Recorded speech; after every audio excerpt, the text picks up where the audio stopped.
Your Monday forecast feels like summer. Sunny skies, afternoon highs right around 90. We're mostly clear and 62 on Monday night. A chance of a shower or storm in the afternoon on Tuesday, mostly sunny and 87. Chance of a hit or miss shower or storm Tuesday night, mostly cloudy and 63. Wednesday, slight chance of a shower, maybe a thunderstorm in the afternoon, mostly sunny and 84. From BlueRidgeLife.com, I'm forecaster Tommy Stafford. Now back to Joe Thomas in the morning.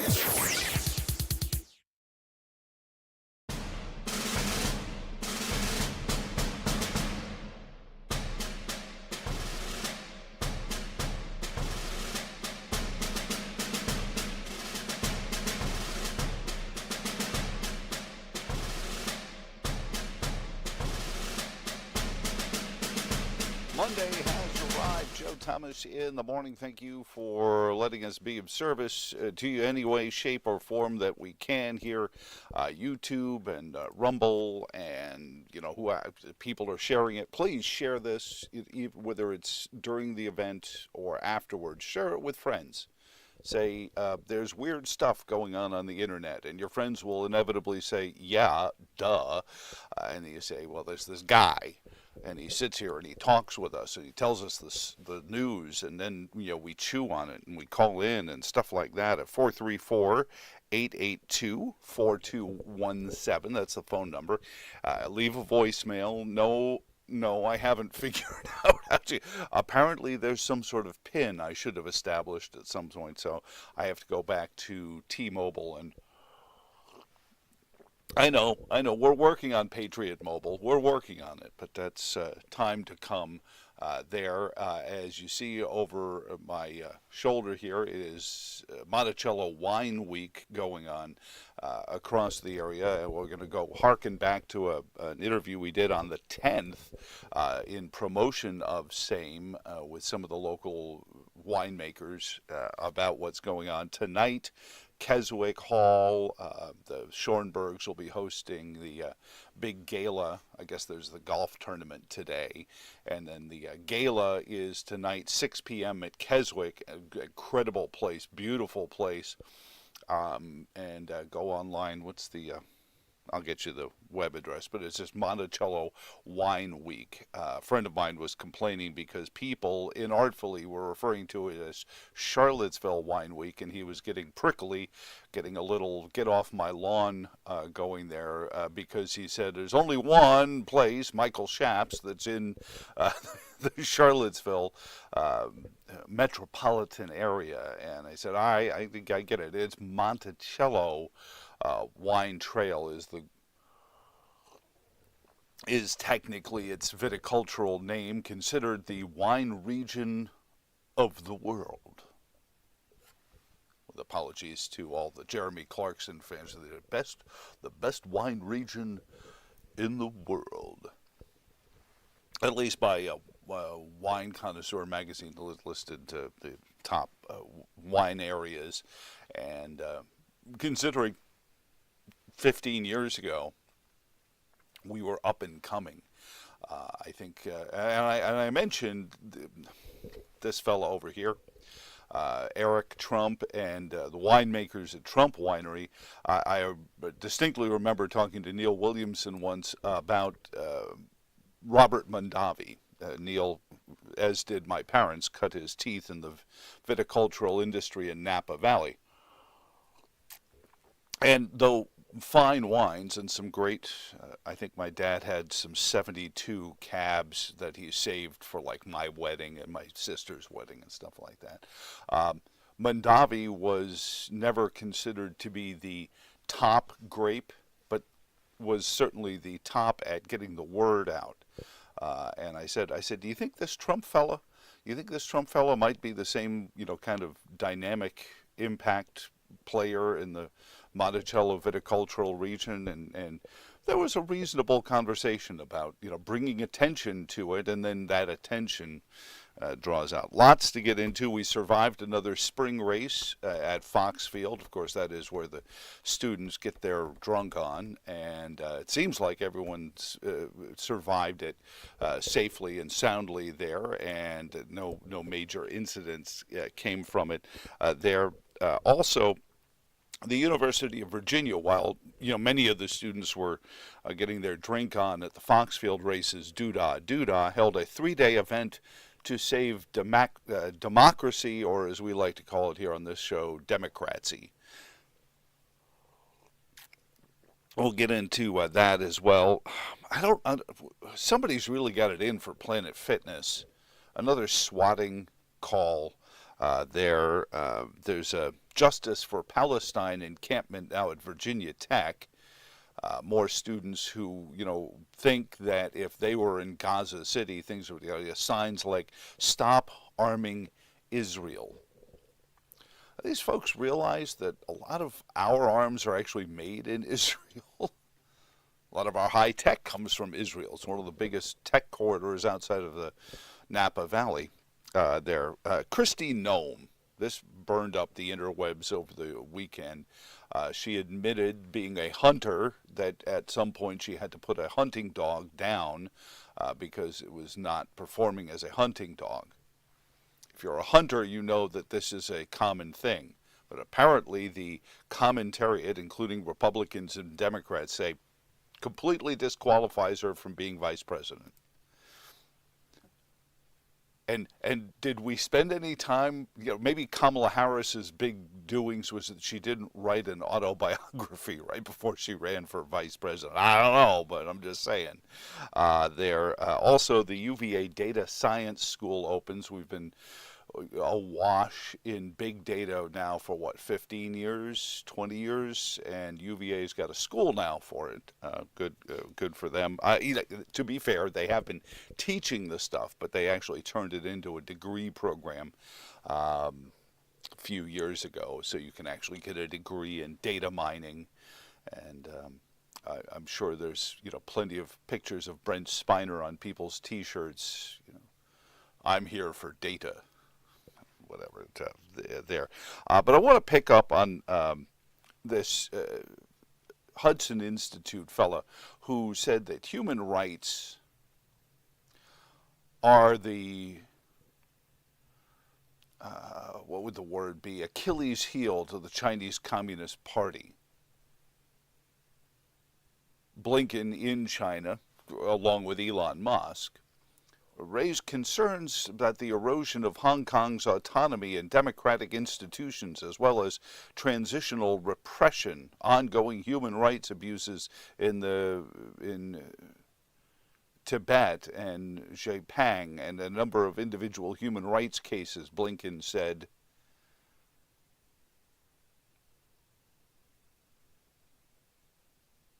China policy advisor to Secretary of State Mike Pompeo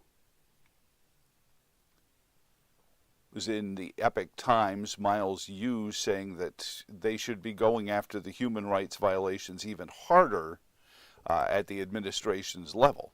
And here's the problem with that. And I understand, Miles is playing to the American audience, the people who gathered for a weekend at UVA, skipping the drunk fest that often is the Foxfield races, spring races. And they know, to be fair, the folks who run Foxfield have been doing more and more every year to make it less likely that people show up with a carload full of wine and beer and just in. There are horses racing here, Bob? I didn't know that. I mean, it's like a Chevy Chase movie sometimes, but it's gotten a lot better over the years. But this democracy weekend at UVA, coupled with this, had me thinking about human rights violations in China. The misunderstanding is that China has never, and this was Papa Mau Mau's real secret, and my mother had a postgraduate degree in Chinese culture, earned in the mid-50s at Pomona College.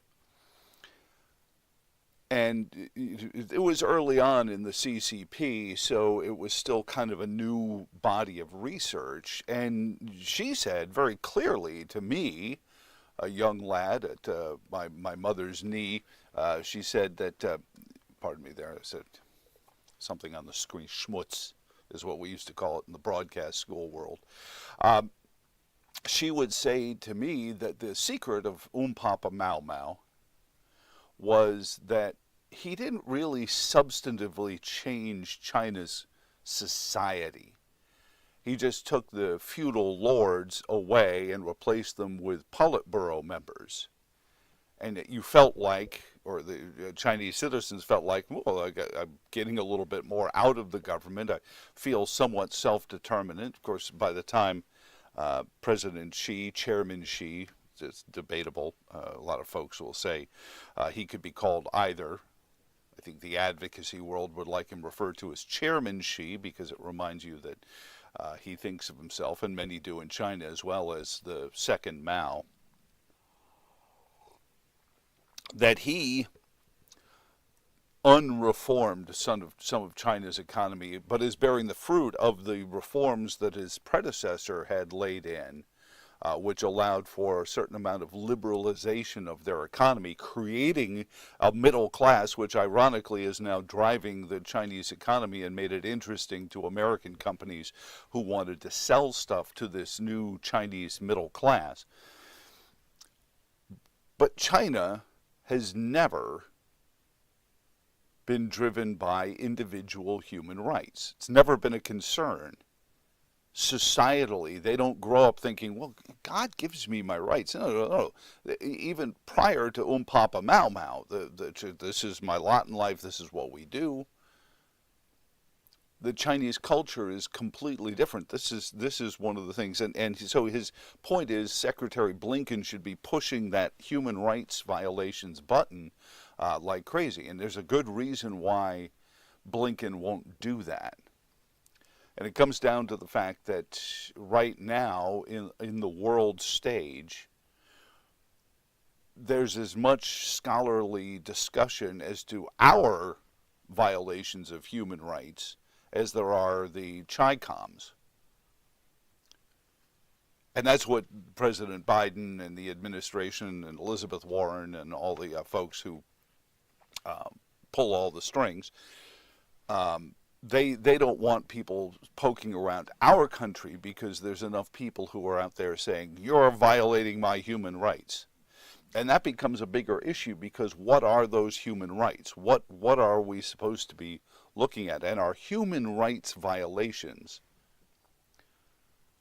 are the fruit of the pandering populace from behind their podiums, as I sit and see it, because they've convinced you that privileges are the same things as rights. Your ability to access your medical care without having to worry about paying for it, that kind of thing. These have become rights. The unhoused, well, somebody should have been housing them then. These are things that are being conflated with rights. And so when you establish that playing field, that housing and medical care is certainly responsibilities of a society to make sure that there's access to medical care and housing, but is it a right? And that's the fine line that they cross over. They call it a right because it looks better on a bumper sticker. We've debased our society. I spent a decent bit of time this weekend ruminating over some of this stuff, and I think part of the debasement of our society is that we rely on bumper stickers. Well, my generation relied on bumper stickers to have political discussions. Now, our children use hashtags. And the hashtag has replaced the bumper sticker, mostly because kids aren't buying cars anymore. And the cars they have cost so damn much, or they're leased, they can't put a bumper sticker on them. But the bumper, the chrome pulpit, as we used to call it, was just 2 words, maybe 3 if they were short. And that was it. That's all you had. Hashtags, you can go a little bit longer, but you get over 10 characters and you start to people glaze over. And life ain't that. Life is a whole lot more complex than that. But that's where we've kind of teetered into. Hashtag, we'll be right back. Hey,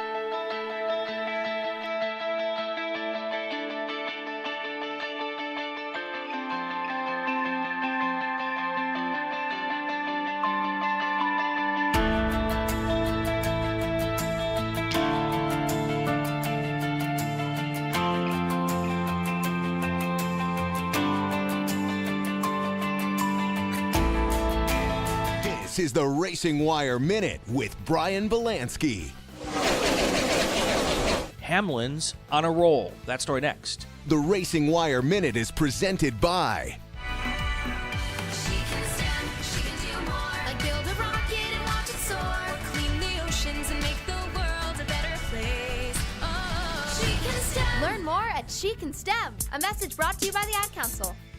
Denny Hamlin's season is off to a great start. He won for the third time this year, Sunday at the Monster Mile. He took the lead from Kyle Larson on the last pit stop and held off the 5-car over the last 2 restarts to win by 2.56 seconds. Hamlin kind of had to win. He called his shot on his podcast last week, saying he absolutely expected to win, and he did. Larson finished second, followed by Martin Truex Jr., Kyle Busch, and Chase Elliott. It was Hamlin's second win at Dover and 54th career win. Next up for the Cup Series, Sunday at Kansas. Your Monday forecast feels like summer. Sunny skies, afternoon highs right around 90. We're mostly clear and 62 on Monday night. A chance of a shower or storm in the afternoon on Tuesday, mostly sunny and 87. Chance of a hit or miss shower or storm Tuesday night, mostly cloudy and 63. Wednesday, slight chance of a shower, maybe a thunderstorm in the afternoon, mostly sunny and 84.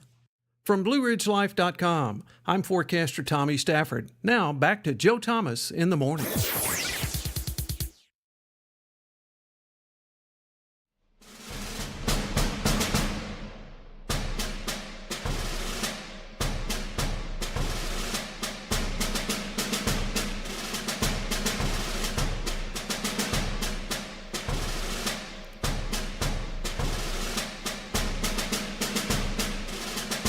Joe Thomas in the morning. Thank you for joining in on Rumble and YouTube, and please share the links. You've got them on Facebook and X, and you just share those links with folks because the more people get this, the better it is. I'm terrible at blowing my own horn. My wife will be the first one to tell you that, but please share these things, especially on YouTube, because the more people we have sharing it, the less likely they are to pull the plug when I yell ivermectin in a crowded emergency room. So the University of Virginia held a 3-day counter-programming opportunity to the Foxfield races, in which they discussed defending democracy. Which is the phrase we like to use because every time you hear somebody flog away on the term democracy, often it is because a Democrat lost. So it's certainly, I think, fair to say to somebody, well, do you mean democracy or democracy? So it was nuanced by one of my radio listeners, democracy. So it rhymes with, well, you know what it rhymes with. So the University of Virginia held this Woodstock Music and Arts Festival over democracy over the weekend.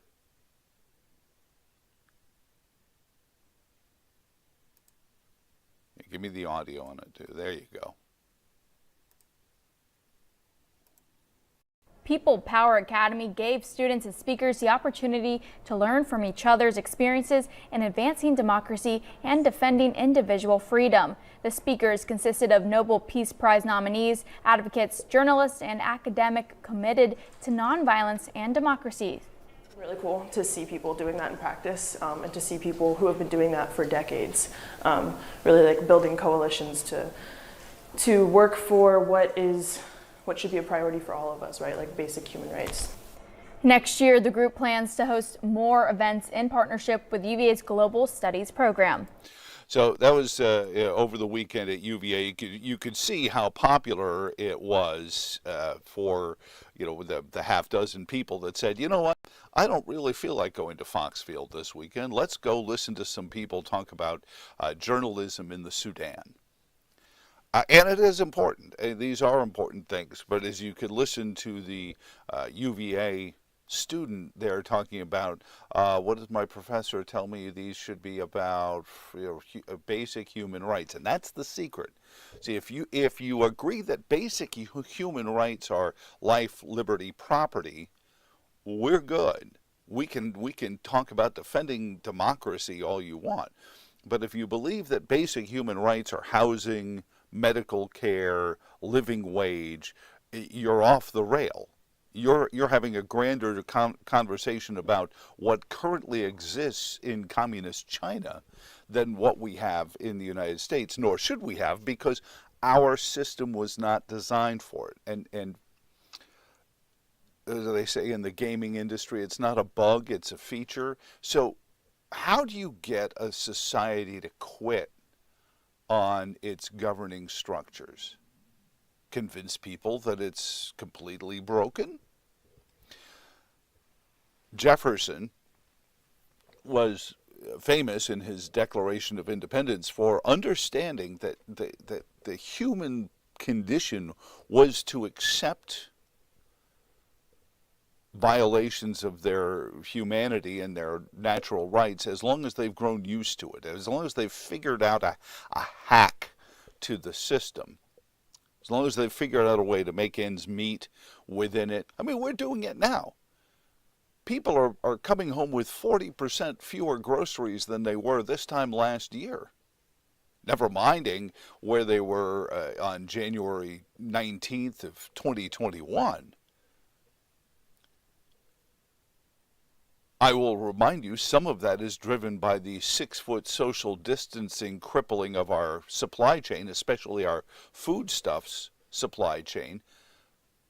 A con that Tony take the shot, leave the cannolis Fauci has admitted under oath to the U.S. Congress that was just, we don't know where it came from. It was just somebody said 6 feet, and I said, sounds good to me, Bob.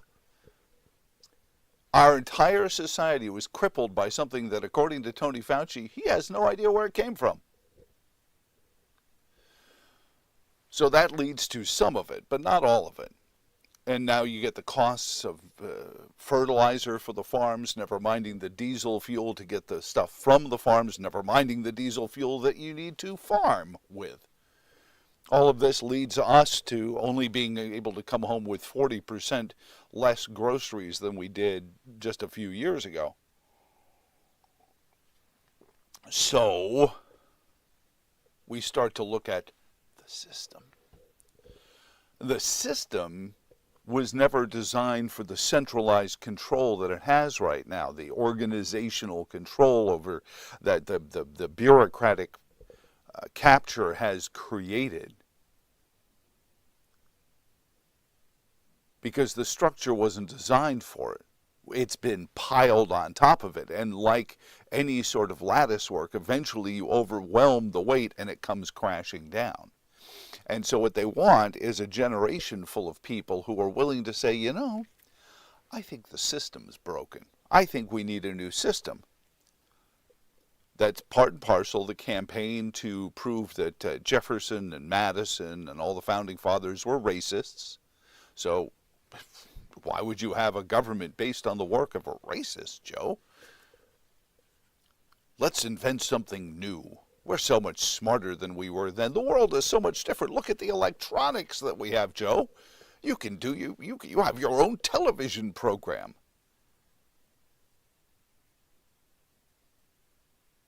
And our founders actually figured on this kind of change in technology. That's why the Bill of Rights is relatively ambiguous. It doesn't say just things written down on a piece of paper. It says documents and your effects. So the Fourth Amendment, for example, includes all your DocX files on your computer, doesn't it? I think Madison's intent was that at some point there might be other ways of creating documents, so let's protect those as well. And that's where people who say the system is broken, the system that they're talking about is a system that was started to develop after the Civil War. There's a raging debate, and this will be controversial. This is probably going to be what gets me strike 3 in YouTube jail. But if you want to get into a real raging argument about the War of Northern Aggression, the battle between the states, the Civil War, bring up taxes. people will immediately run home, because the demagoguery is that if you bring up anything other than slavery at the cause of the Civil War, you're a racist and you're a history denier. And so it's very hard to have these conversations. I can have them with you right now because, well, I'm talking and you're listening. But one of the bigger problems within the Civil War, thus the development of the 16th Amendment, was the fact that the southern states left. The southern states left, and with them went all their tax revenue. That was a big deal for the remaining states in the Union because they didn't generate nearly as much tax revenue as the southern states did. Now, this is not saying that slavery didn't play its role in the Civil War. That's not what I'm saying.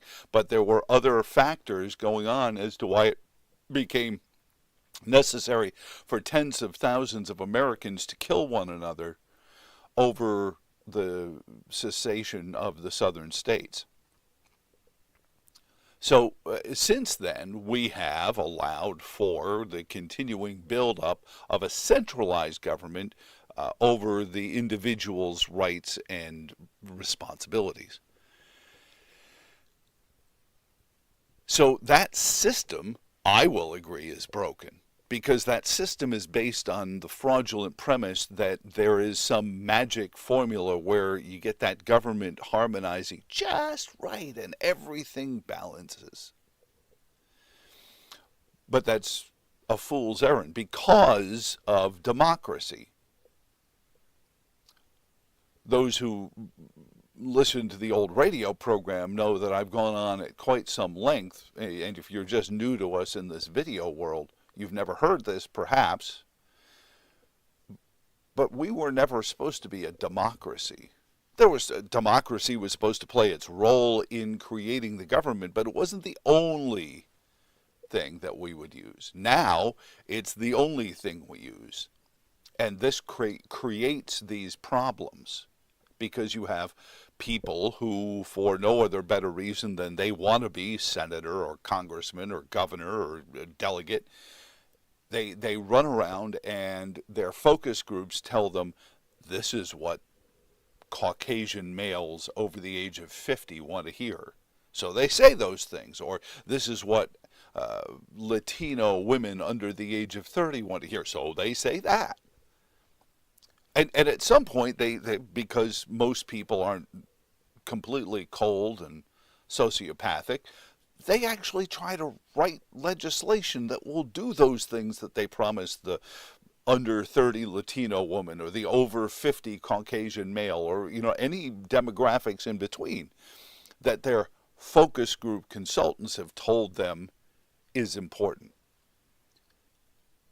And so you wind up with this hodgepodge of, in many cases, contradictory legislation and laws that are crazy making and could never, ever work. Not a bug, a feature. And that's what I mean when I say it's not a bug, it's a feature, because at some point, the only way a free society goes into bondage quietly is by their own hand. When you say, you know what, the U.S. Constitution not working anymore. Barack Obama's got a plan. Elizabeth Warren, Valerie Jarrett, all these folks, they've got a plan. Let's let them write something new. He's so brilliant. Isn't he brilliant? Let him show us. But they never do. They just complain about the old system not giving them enough authority to do things for people. But we have history on our side. There are countries all over the world, including China. You tell me I'm wrong. But if you want an example of a country that's built on the idea of doing things for people, certainly CCP, or at least the USSR, were a great example of that.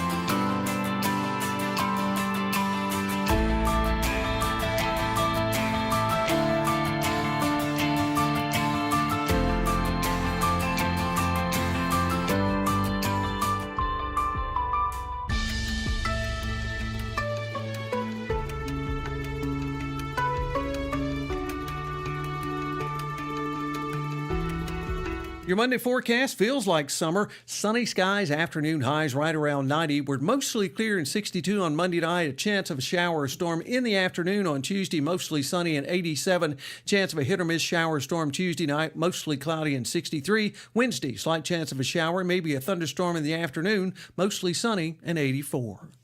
From BlueRidgeLife.com, I'm forecaster Tommy Stafford. Now back to Joe Thomas in the morning.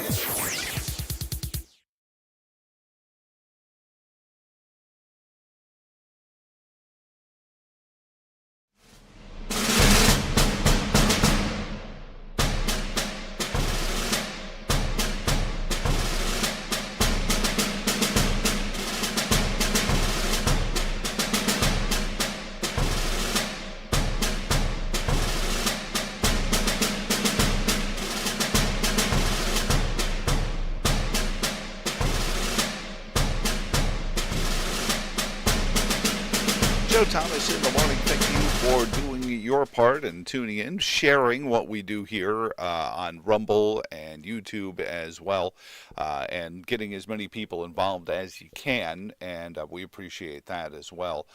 And we'll continue to do this until the new show launches. And I think I was talking to a data science major, and they said, well, you don't want to give away the whole candy store. And so they're trying to tell me, your results may vary, that using Rumble and YouTube as partial encampments of bits and highlights of the program is a better use of social media than just putting the whole show out here. I don't know. It's what we got right now. But we're in debates right now regarding whether or not, once the radio show is back on the air, and who knows where it winds up back on the air. I do know in Stanton and Waynesboro it'll be on WTON, Harrisonburg as well. But beyond that, we will do what we can. And I want to bring this up. I had this on Friday's list there a little bit, but who knows? The shadow knows. George Soros, we read you the letter he's sent out for fundraising against the Convention of States project, that he's deathfully afraid of the Convention of States and the individuals standing up for their own liberty. And we've also chronicled, even the New York Times has taken to task his purchase of media outlets. Meanwhile, unrelated to, in many cases, George Soros's ownership of a lot of media outlets, including news radio stations across the country, as he is now 51% owner of Odyssey. Odyssey used to be called Entercom. I used to work there. They generally purge people anyway as quarters and months come to an end. And we just watched this happen in Los Angeles and Chicago and several other major outlets as longtime TV and radio anchors shown the door.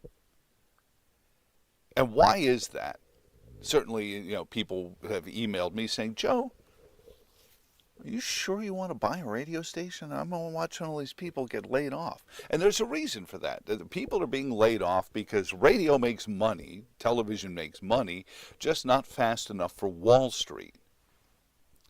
And I'm not slagging Wall Street, but Wall Street has certain metrics that it looks for in order to make an investment interesting. So, for example, when I worked for Entercom, which is now Odyssey, they laid me off, let me go, on the way to a lucrative live broadcast, which they had to eat the loss of. But it was going to take place on November 1st, and they needed me off the books by the end of October. And the reasoning was that they had lost some market share in the era post-September 11th. Their stock price had dropped from $55 a share to $50 a share. And this is an important statistic because they were just delisted by the New York Stock Exchange because their stocks are now worth less than 50 cents a share. So how does that happen? How does that happen when radio, especially, is one of the few spectrums that is still not hemorrhaging participants? It's because it's not as volatile. Wall Street revolves around who's hot. It's like Hollywood for people in better suits. So they're looking for that hot new thing, that thing is going to spike, that IPO that's going to drive massive things. For example, Truth Social just went way up, came way, just like every other initial public offering that Wall Street seems to just fall in love with. There's that trajectory, and then without question it comes back down, and then people go say, hey, what else is on? And that's what happens to broadcast media, because broadcast media does make money, because we are in the business of connecting our participants, our customers, really several groups of customers. You, the participant in the broadcast, you are a customer. Pyramid painting over here, I guess down here. It's the easiest to point this way. There you go. Pyramid painting over here is a sponsor. They are another group of customers.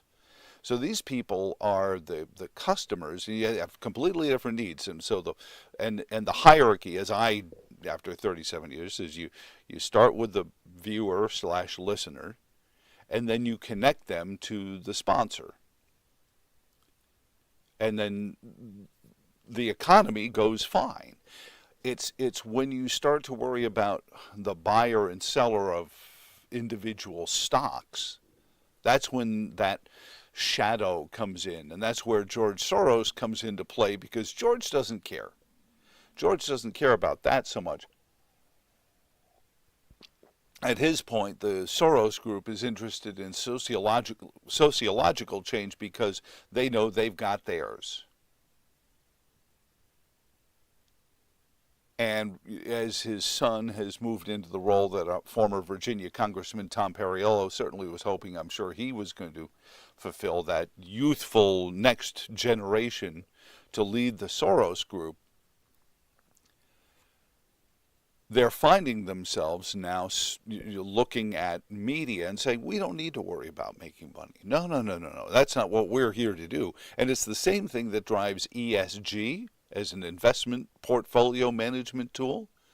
It's that idea that money isn't everything, which is certainly a laudable and ethical point of view, except in the way they use it. Because yes, we understand that money isn't everything, but something has to pay for your groceries. So there needs to be, as the philosopher Angus Young said, something you do for money, honey. And these radio groups and these TV groups are going through purges right now, which will again leave people saying, gee, I don't know why I'm popular or why I have this job anchoring a news desk, but I was given this stack of stories to read. Now I'm going to read them to you, because that will keep my job. Because my Maserati won't buy itself. Media people are sadly crippled with this idea of, I don't know why I'm popular. Trust me, I'm confessing this as much as I am trying to use it as an analytical point. We are shallow and desperate. We have no idea what makes us popular, for the most part. Present company excluded to a degree, he says with haughty grandeur. So when a guy like George Soros comes along and says, here's what I want you to read, and you'll get to keep your job at the anchor desk, they go, okay, sir. Because the having the preciousness of holding that anchor desk is so important to these folks. And we're watching it happening again. It's that abused spouse sort of situation where people lose their job, but they don't understand why they had the job in the first place, so now they're like, ugh. Those who remain behind become that much more malleable, that when somebody comes along from, say, the U.S. government and says, we have a bag full of money here, if you will create enterprise stories about insert whatever it is they want you to enterprise stories about, the need for housing, the dire situation we are in regarding the climate. And the funny thing is if a politician was to run those ads, they would have to be attributed. The preceding was paid for by the Congressman Who's He What's It's campaign.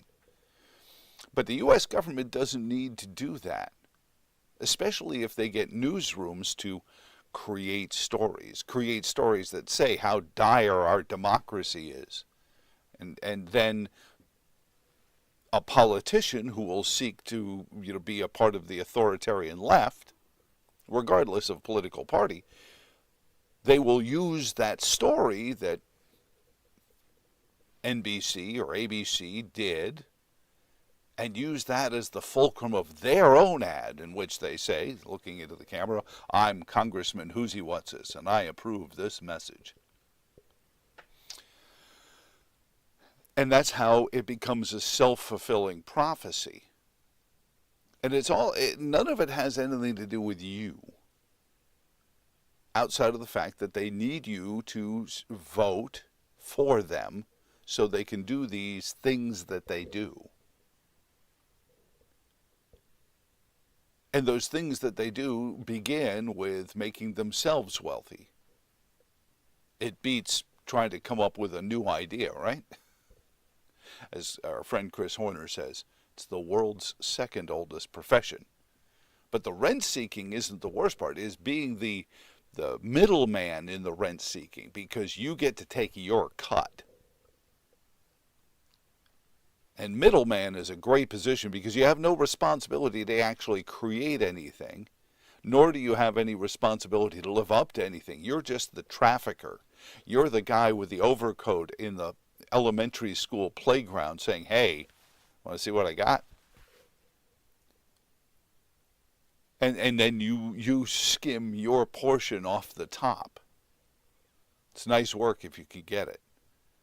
But that's where our liberty is gone, because we've been bought and sold into this idea of all these different things that are privileges. Like I said, the opening salvo, the Chinese Communist Party and their human rights violations, but honey badger don't care, or panda bear don't care. Here we have human rights violations going on all the time, but we don't care either, because we're long since post-rights. We're into privileges now. We've grown so comfortable with our rights, we've forgotten what they are, and honestly, we don't care. We are living in that world of the World Economic Forum's poster, billboard, that said, I own nothing. What was it? It's 2030. I own nothing. I have no privacy, but I've never been happier. That's the message. And they're bold enough at the World Economic Forum to tell you that's what they want. And we're the burr under their saddle because we haven't torn up our Bill of Rights yet.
Your Monday forecast feels like summer. Sunny skies, afternoon highs right around 90. We're mostly clear and 62 on Monday night. A chance of a shower or storm in the afternoon on Tuesday, mostly sunny and 87. Chance of a hit or miss shower or storm Tuesday night, mostly cloudy and 63. Wednesday, slight chance of a shower, maybe a thunderstorm in the afternoon, mostly sunny and 84. From BlueRidgeLife.com, I'm forecaster Tommy Stafford. Now back to Joe Thomas in the morning.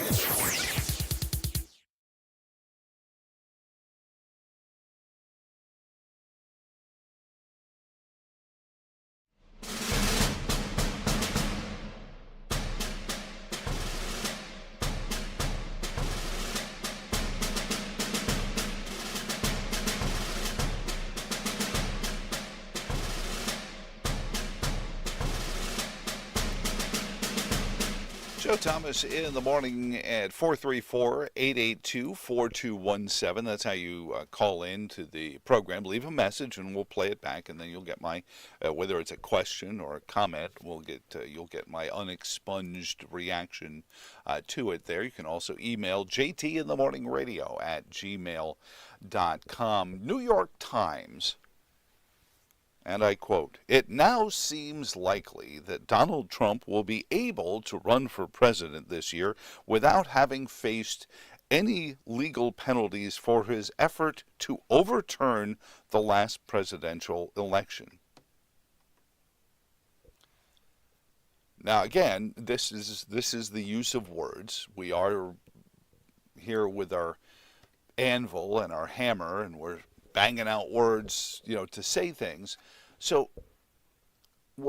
you tell me, was Donald Trump's questioning of the results in the 2020 presidential election an attempt to overturn it or an attempt to verify it?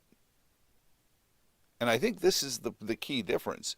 Is people say, well, asking these questions is tacitly an attempt to overturn. Well, then why is it not tacitly an attempt to overturn the 2004 elections, when members of the Democratic Party in the Senate called for re-investigation, or Al Gore looking into the hanging chads of Florida? Why were these not also seen as attempts to overturn an election?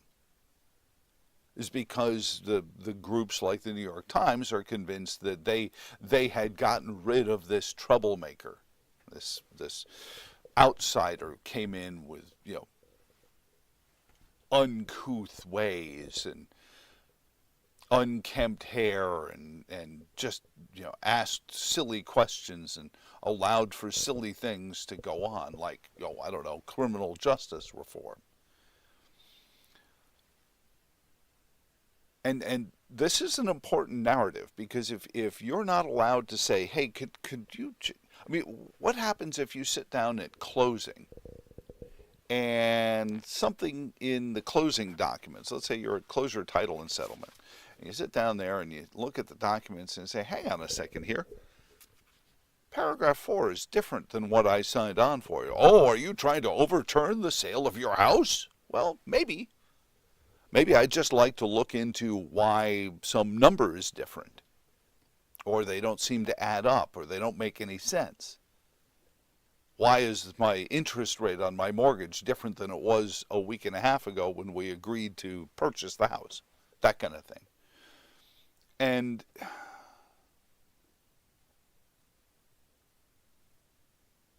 that's a dangerous place, because if you just assume what the authoritarians say is the case without questioning, and go back to the story of the UVA kids and their celebration of democracy over the weekend, the questioning is the key. Journalism is based on questioning. If I ask, hey, what happened when the power went out in Georgia? That's the night that the lights went out in Georgia. You're an election denier. We knew it all along. No, I'm not. I'm just asking the question. But you're not allowed to ask the questions anymore. That silly mischaracterization of free speech. You're not allowed to yell fire in a crowded theater. Well, A, sure you are. B, If you do and there isn't a fire, then you will pay the consequences. In a free society, there should be consequences for inciting riots, and I believe we have them. C, most of the people who fall under that banner were people who are simply saying, "Did anyone else smell smoke?"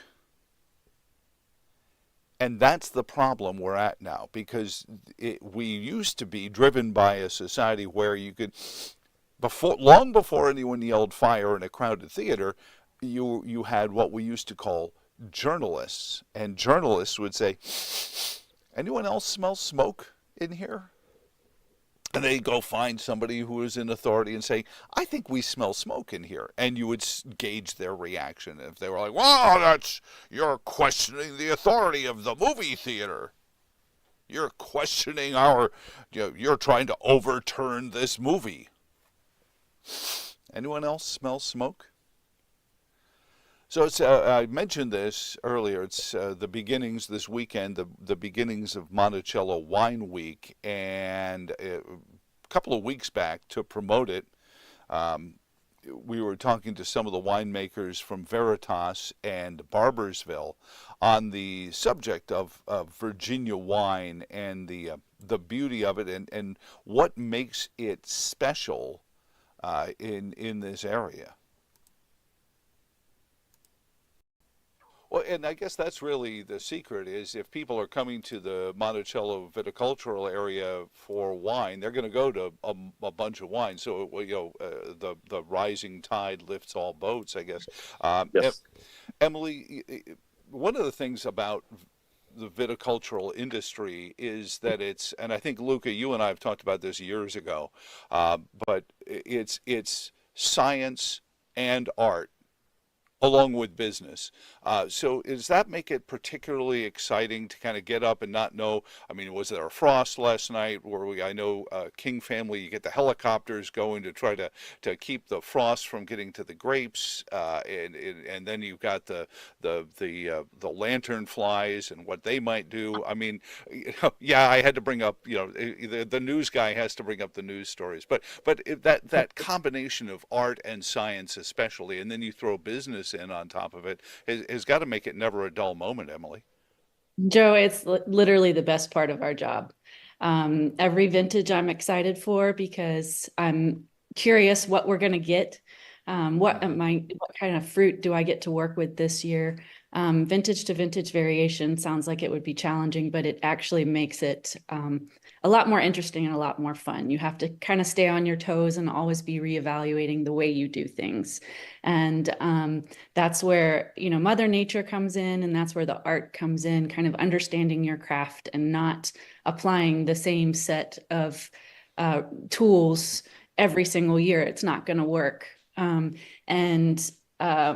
The vintage to vintage variation. And then also, the daily, what we do every day is so different on a day-to-day basis. It's absolutely wonderful, whether you're, out in the field checking fruit set, whether you're putting together or helping put together a food and wine pairing for an event that's coming up, whether you're in the cellar just processing, working on tank logistics and barrel orders, spreadsheets. Every day is kind of a different set of things that all blend art and science. You have to have the science in order to be good at the art, though. Luca, and I think also, you have to constantly be looking at processes. Is that wine, Emily? No. Coffee. Okay. It is 7:30 a.m., Joe. All right. Well, it's 5 o'clock somewhere, somebody once told me. That's true. So, Luca, talk about also. Mathieu, I wish Luca was with us. He was supposed to be with us initially, but he bailed out, so it's all good. Okay. But talk about the importance of constantly looking at yourself and reinventing what you do, so that you're always staying ahead of the curve. I don't. It's for us, the most important part is farming, because everything comes from the vineyard, and we are farmers. That's our main thing. We have to start growing grapes. So it's more like thinking more like the nature and understanding what's coming from outside before reinventing ourselves. After, for us, we're just trying to make what's coming from outside to make it shine. We're not magician. We don't have to reinvent the wine every time. We just have to try to. I mean, there's a bit of. I know Emily talks about science, and science is very important, but there's a bit of artistic sense into what we do. In the sense that we've got a raw grapes, and we need to change it into wine, and we need to make it shine. So that's the just a little bit of our piece. You can go back. It's from April 10th on the Monticello Wine Trail. It's Monticello Wine Trail. It's MonticelloWineTrail.com is the website. Keswick tonight. There's a golf.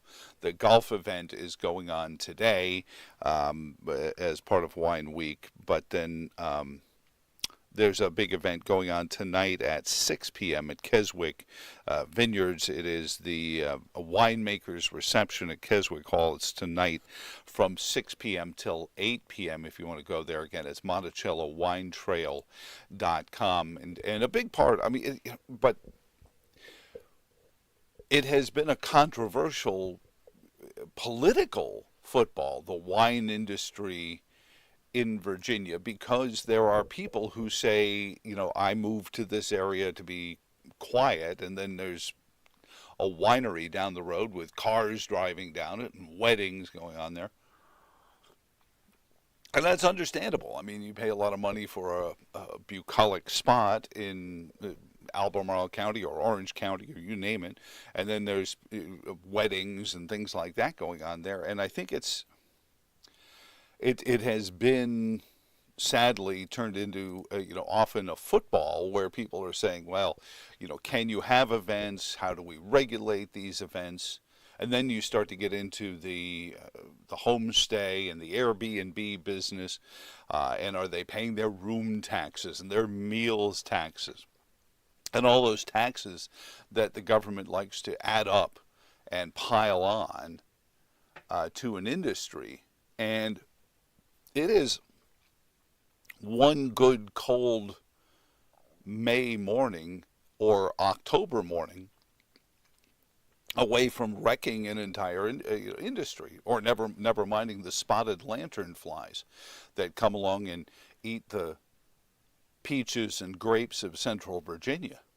So there's such volatility to it that I often feel like they're unfairly targeted by those in the political world who hold elected offices and see the Trump Winery or Keswick or any of these places and say, they look pretty damn prosperous to me. Let's go after them so they pay their fair share. What is a fair share? And this becomes even bigger sport in the world of populist government, is the idea that there is, as our friend Tim Hulbert used to say, don't tax you, don't tax me, tax the other guy behind the tree.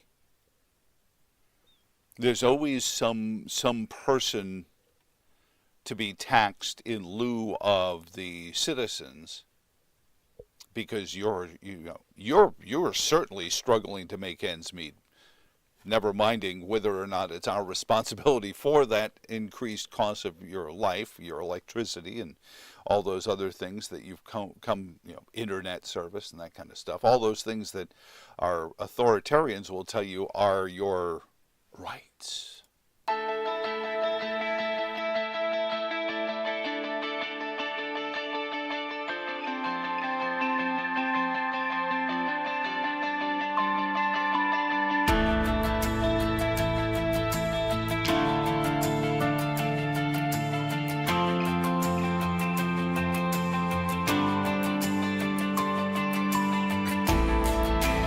Your Monday forecast feels like summer. Sunny skies, afternoon highs right around 90. We're mostly clear and 62 on Monday night. A chance of a shower or storm in the afternoon on Tuesday, mostly sunny and 87. Chance of a hit or miss shower or storm Tuesday night, mostly cloudy and 63. Wednesday, slight chance of a shower, maybe a thunderstorm in the afternoon, mostly sunny and 84. From BlueRidgeLife.com, I'm forecaster Tommy Stafford. Now back to Joe Thomas in the morning.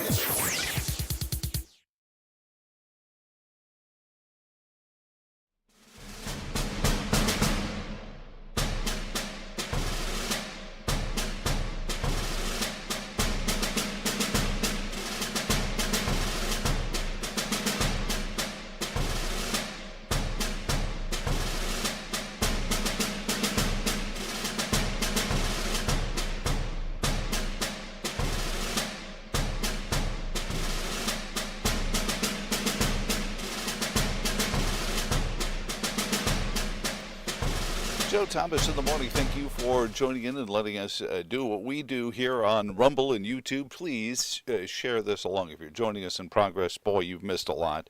You'll have to go back and play it in reruns. I feel a little like William Shatner, more popular in reruns than I am in first-run television. We were talking about this piece, Anthony Blinken in China, along with Elon Musk, talking about U.S.-China relations, and many in the commentariat say we should be pushing them harder on their human rights violations. The problem, of course, being we like cheap stuff to sell in our stores. So what is a human rights violation? Huh? My right to get a 97-cent widget at the big box store? Boy, that's a tough one right now, especially when I don't have that many cents in my pocket.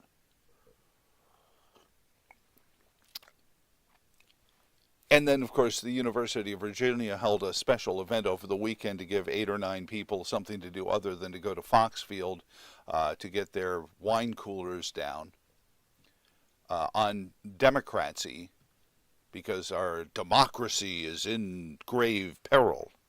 Yet, we're also a society that says if you ask, does anyone else smell smoke? That's akin to yelling fire in a crowded movie theater. And that's why journalism is dying, because we're telling people, don't ask questions.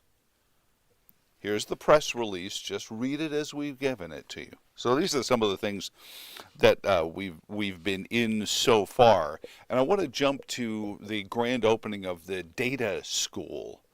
The University of Virginia now has a school specifically targeted, a couple of buildings worth, but they have a degree started a few years ago in data science.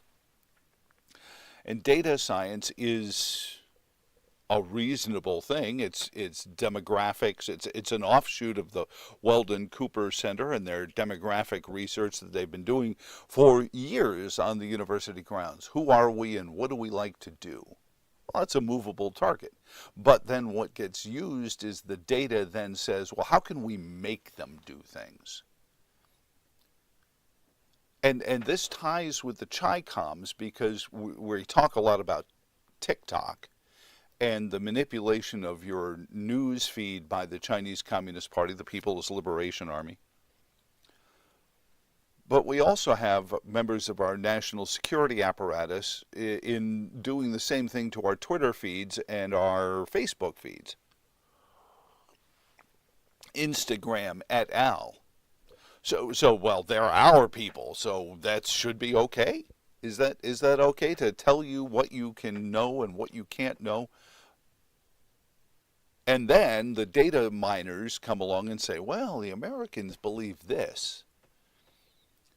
And we have to be inquisitive enough to, A, understand that even your closest friend is only going to agree with you 8 out of 10 times. And even some of those 8 times, it's sort of an agreement.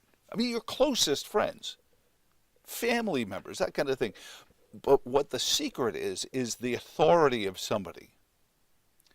America was not supposed to have all these people with grave authority, and the authority comes at the end of a checkbook or a bag of money, metaphorically, where the government comes with a bag of money, funding whatever it is you want to do, and says, now do what we tell you to do, or the money goes away.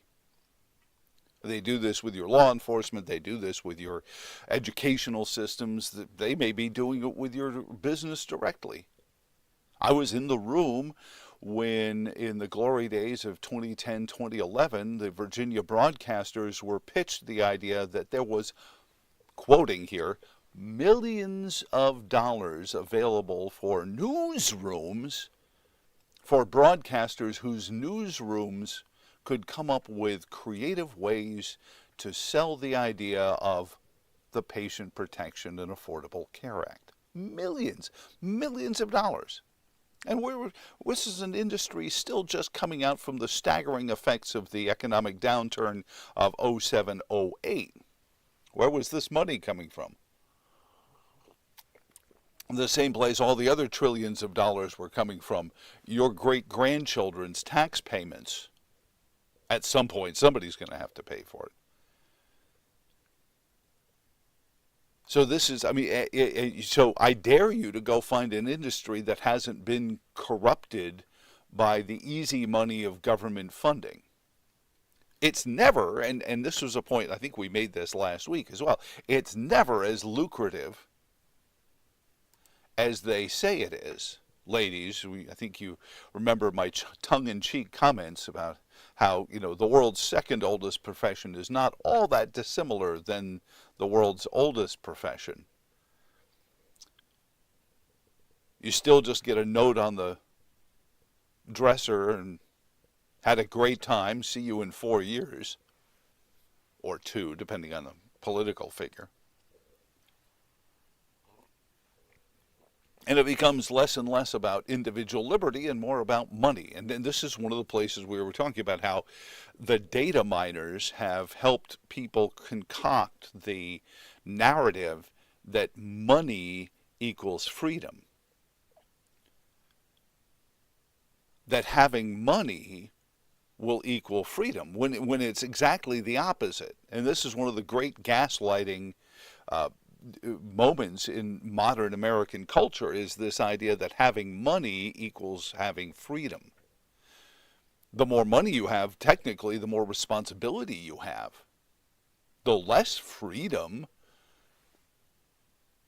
the more things you need to be responsible for. If you're in charge of a lucrative business, you may have money at your disposal that you can do lots of things with. Well, what is the responsibility of that? If you own a business and you have lots of employees working for you, what's the responsibility in that? Well, it's good to be the king. What responsibilities? You have grave responsibilities to your employees, to your customers, all of your different customers. So this is, as the University of Virginia embarks on this brave new world of data science on grounds, understand that there's, like any inanimate object, the danger is not that it exists, it's what is it used for. You know, a 45 caliber pistol, a 44 caliber pistol is a great boon to somebody whose home was invaded, or a great crime to some drug dealer who's going to enforce some mandate on a family who hadn't done anything to him, but his boss says you got to take him out. Data is the same thing. What are you using it for? Are you using it to decide who is and who isn't a bad guy? Is somebody's web searching going to determine whether or not they're considered somebody, a person of interest, somebody who needs to be looked into? Is it just used to make my ads when I go to Facebook all, contain stuff that I've already searched on Google? I was going through some of this, building the new radio station. You search for different things. I'm like, why am I getting advertisements for control boards that I've already looked at? So some wonders, if Meta and some of these other data mining companies aren't just a little foolish, because I've already looked at these control boards. Show me other companies that make them. Don't show me ads for the same company I've already looked at. But they do that as well. Maybe there just aren't other opportunities to show me other manufacturers. Maybe that's their point, is that, well, the one you were looking at is pretty much it, Joe.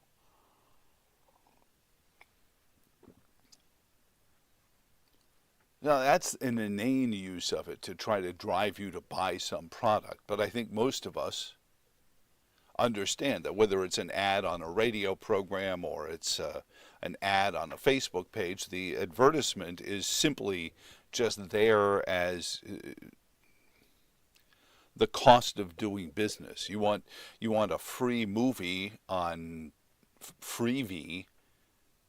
Well, then, you're going to want some ads every now and then, right after Sylvester Stallone and Jason Statham fist bump in the Expendables 4.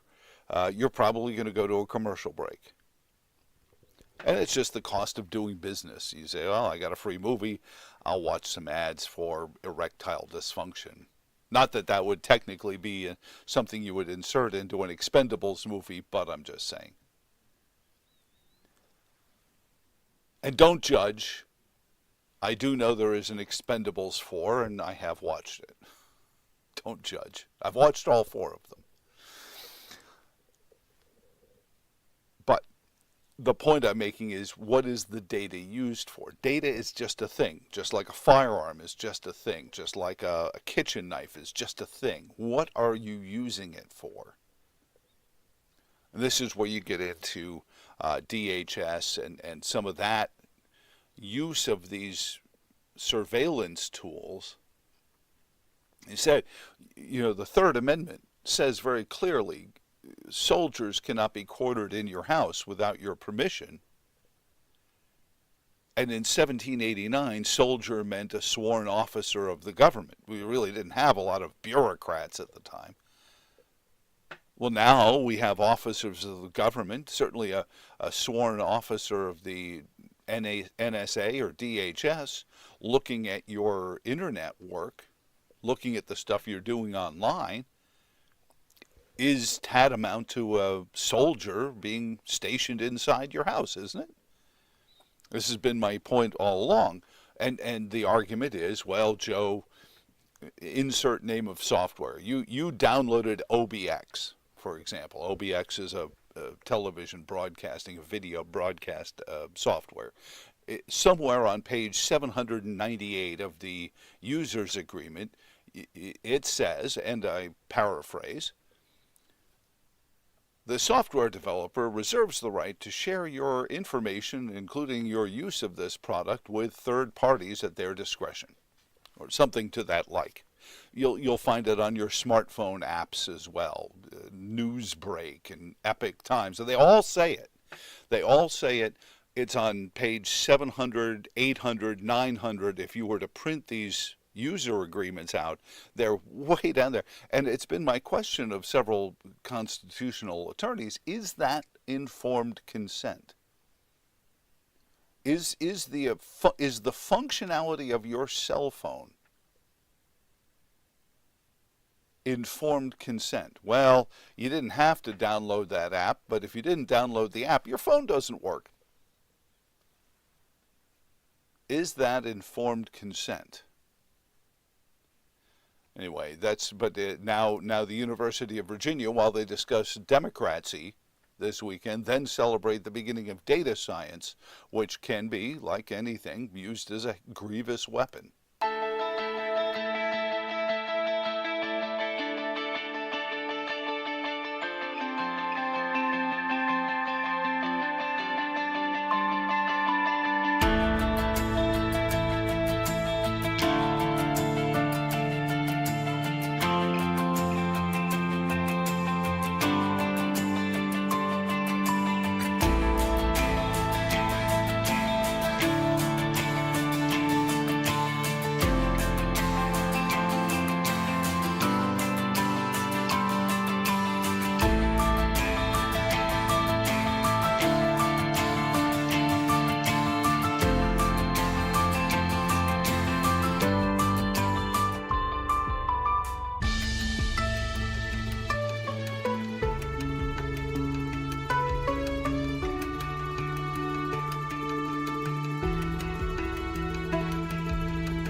Monday forecast feels like summer. Sunny skies, afternoon highs right around 90. We're mostly clear and 62 on Monday night. A chance of a shower or storm in the afternoon on Tuesday, mostly sunny and 87. Chance of a hit or miss shower or storm Tuesday night, mostly cloudy and 63. Wednesday, slight chance of a shower, maybe a thunderstorm in the afternoon, mostly sunny and 84. From BlueRidgeLife.com, I'm forecaster Tommy Stafford. Now back to Joe Thomas in the morning.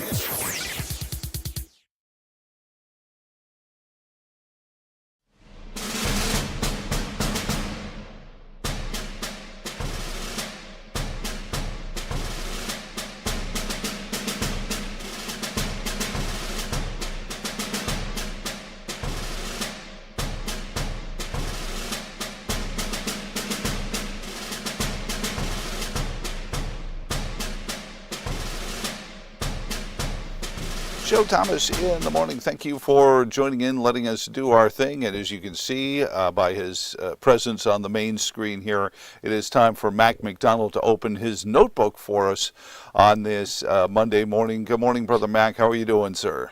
Well, good morning, JoJo. A lot happening with the NBA playoffs, and we'd like to thank the Washington Capitals for participating, and the Orioles hosting the Yankees tonight, and just a lot of good things going on. Virginia men's lacrosse team is searching.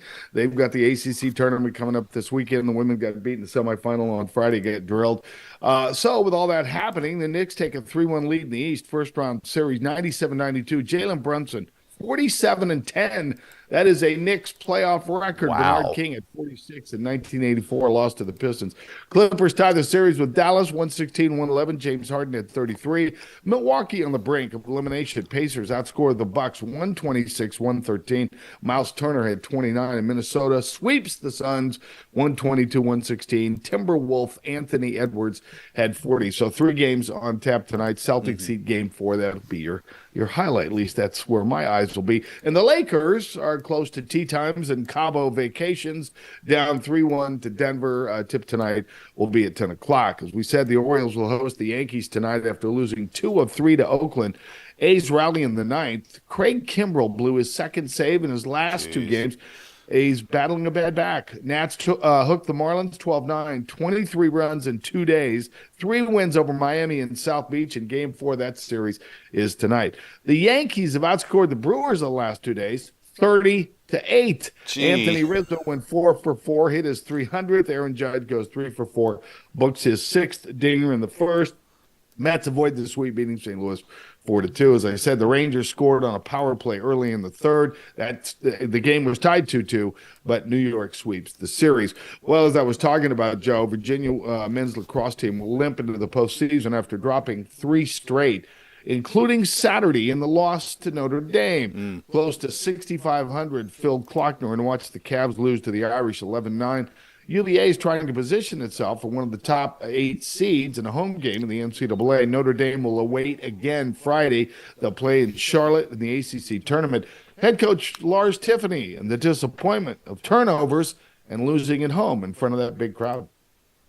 I feel disappointed, obviously, for our men, but I almost feel disappointed for all the fans who came out because we're so grateful that they would just pour out here in droves.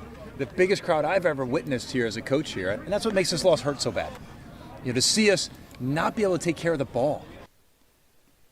Got to protect the rock. You got to protect the rock. All right. James Madison has a new athletic director. Matt Rohn was named last week after 4 years as athletic director at Eastern Kentucky. Now, Rohn is a Commonwealth native coming from Southwest Virginia. He attended Hargrave Military. He went to Virginia Tech, and he's been at Eastern Kentucky, and he knows JMU now in the Harrisonburg area, a perfect fit for him and his family. It's the ideal fit for us personally and professionally. To call such a place like this home, to work with and help instill pride in such outstanding people. This is particularly special to me as a mission, as a first-generation college student myself, and our mission inside athletics is going to align very closely with this, which is to support student-athletes and help them become the best version of themselves academically and as individuals because they're competing for and win championships. Very proud to know and have known Jeff Bourne for a lot of years. He announced his retirement last September. His 25-year reign ends this week. And when you think of what Jeff accomplished as an athletic director and leading JMU along the path of Sunbelt Conference D1, Bridgeforth Stadium, and the expansion, and where the basketball program has gone and the new arena there, I mean, you can just to use a cliche, you can just check a lot of boxes. Jeff Bourne, oh, did you do this, do this, do this? What a short timer, 25 years. But really one of the solid athletic directors in the business, and one of the great guys as well. Jeff Bourne, anyway, he won't ride off into the sunset. I bet he's going to be consulting and doing a lot of good things. But and I'm going to reach out to him, probably send him a note, because as I said, we've known each other for a long time. But boy, what a great job he did. He did. Jeff Bourne was just terrific in Harrisonburg. Well, and you talk about the importance of an athletic department in a university. I was looking at some of the stunning numbers in terms of enrollments and applications to enroll in James Madison over the last 2 years. Their profile. And I'm sorry, sports is marketing. You're on TV. It is. New Year's Day, a bowl game. Sure. NCAA tournament. This is all like, hey, didn't you? Let's look at JMU, and it leads to more kids coming to the college. It just does, doesn't it, Mac? Yeah, it's the way, and almost every AD and president will tell you that the success and the showcase now, with the amount of TV that's out there, the conference networks and all the games that are being televised. Like, I think at UVA, it's 100. If I get this number right, I remember when the ACC network was built, and I think it was something like 150 live events every year, something like that. I think the ACC announced, when they announced the ACC network, that they were going to be producing between 450 and 500 live events a year within the league. That number, it might even be more than that now. I'd have to do the math, but that's the showcase you get. And with all the online things and all the different things that you can do and promote, and especially, ESPN still allows commercials. Every football Saturday, you get the Alabama commercial and you get the Georgia commercial. You get the Cavaliers commercial, you get the Syracuse commercial. Right. When they're playing. So you're right about the awareness. Students say, yeah, I want to go to Georgia. I want to be a part of that atmosphere because of the football team. I want to see some tickets. I want to go see Georgia football. So sure. A huge influence of where students want to attend, for sure. So don't tell me that athletics hasn't built a lot of libraries, because it fills engineering schools, it fills biotech labs. Absolutely. Absolutely. Because everyone always goes to the numbers. They go to the how much money actually. But if students are enrolling to go to these programs, that creates that next generation. That creates the kid. I was a graphic, because the NFL draft was this weekend. There was some graphic of a whiteboard that laid out how few collegiate football players actually play on Sundays, and what their average income was the league minimum is $450,000 a year, meaning that at the end of their career after taxes, 4 years was the average. An NFL player would make about $250,000. So the point was, get an education. Be ready for the life. Even the best of the best may only play on Sundays for 4 years. And that's my reminder. I mean, I was in a high school that produced a bunch of collegiate athletes from our football team, but I think only 2 of them ever played on Sundays, and both of them were bit players at best for a couple of years. This was a team that ran roughshod over the biggest city in America for 4 years. And so you've got to understand what that opportunity is to, not just grow a school, but also to be that difference maker for a kid's life, whether it be, and we're going to talk about this in an upcoming segment, a great piece on how Title IX is being eviscerated now on the altar of the very thing that Title IX was supposed to defend, which was women's opportunities to get a lacrosse scholarship or to play go on the rowing team and get a scholarship, but then become an engineer or a business leader or anything like that based on their academic lives. I mean, the role of athletics, I think, always gets trivialized in collegiate sports, Mac, and you've been involved with it for a long time. Am I overstating that? No, I don't think so at all. And I think, with all the little problems that we've had, when I say little, the Michigans of the world, or the Carolina scandal from years ago, Michigan State, yeah, Michigan, the things that pop up. I mean, even UVA in the '80s had a loan scandal. We talked about that last week. Sandusky, where student athletes could walk in. The Sandusky thing. We can go on and on and on. What doesn't happen is that with all those little, when I say little, small in numbers, things that happen, you've got a great, you could tell a million more stories of terrific success, achievement, people who go on to, hey, they end their football career after 4 years, they're happy they played, and boom, they go into business. Or, when you look at a guy that comes to mind, he was an All-American offensive tackle at UVA, Jim Dombrowski, who had a great career with the New Orleans Saints, but then he built a financial empire in New Orleans by being a financial advisor after. I mean, those stories are numerous. They are up and down the landscape, and they just don't get, they don't get a lot of press. It doesn't get a lot of pub, for sure. The Jeff Gaffneys of the world, who was just a star on the soccer team, and then absolutely, the coach says, "Hey, I need a kicker for my football team," and he's all of a sudden. But I mean, it's a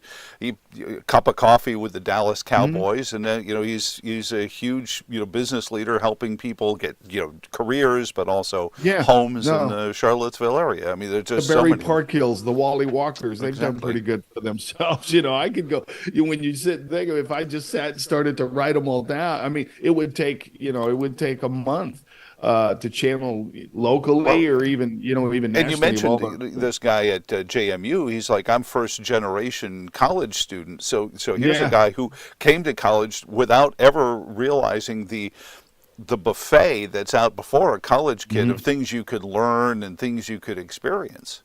Yeah, and now, of course, it's finalized. When you talk about a Matt Roan being hired and football coaches being hired, now there are a lot of people have built businesses to act as the searching arm for schools. In other words, the athletic directors will call a guy like Todd Turner, who lives in Pinehurst, North Carolina, and say, "Hey, Todd, we're looking for a new football coach. We're going to be we're playing in a month. Can you start doing the research?" And that's where a lot of these firms take care of all that business. So a lot of that stuff is not, sure.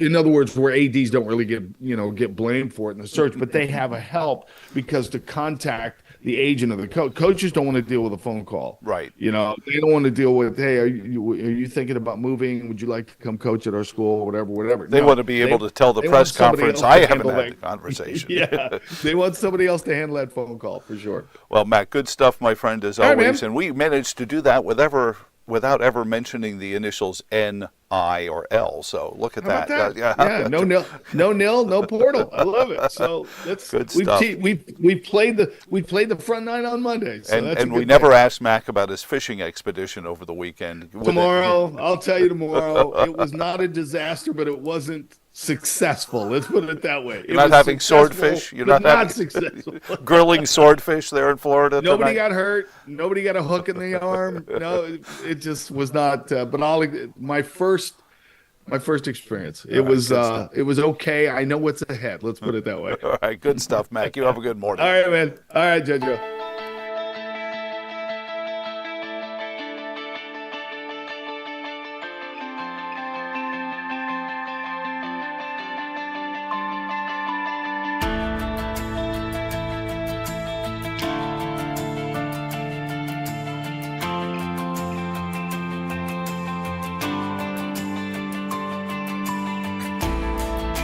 Your Monday forecast feels like summer. Sunny skies, afternoon highs right around 90. We're mostly clear and 62 on Monday night. A chance of a shower or storm in the afternoon on Tuesday, mostly sunny and 87. Chance of a hit or miss shower or storm Tuesday night, mostly cloudy and 63. Wednesday, slight chance of a shower, maybe a thunderstorm in the afternoon, mostly sunny and 84. From BlueRidgeLife.com, I'm forecaster Tommy Stafford. Now back to Joe Thomas in the morning.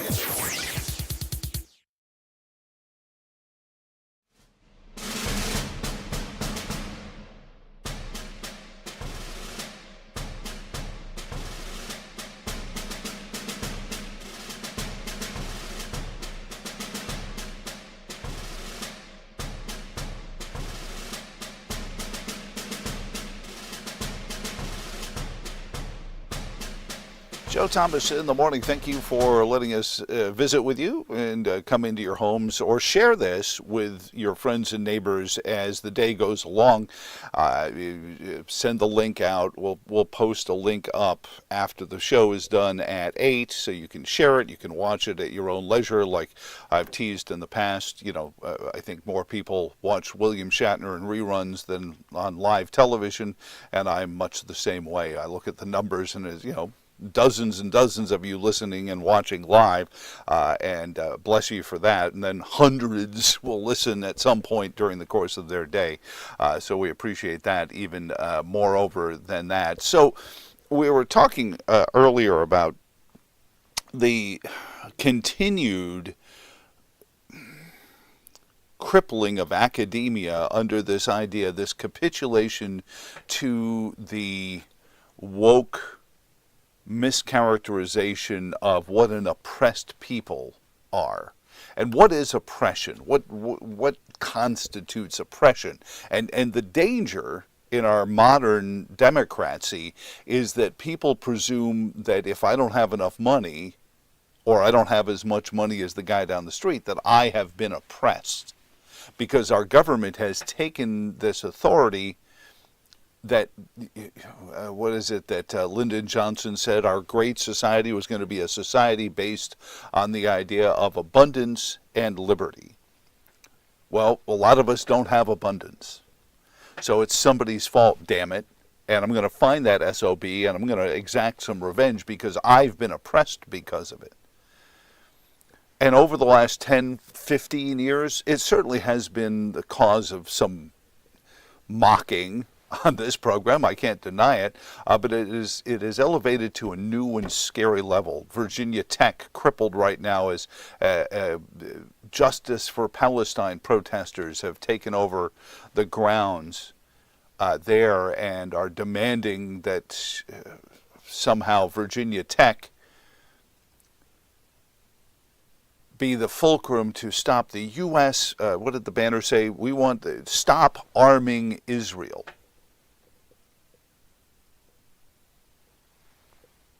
And again, more of the laughable LGBTQ for Palestine T-shirts.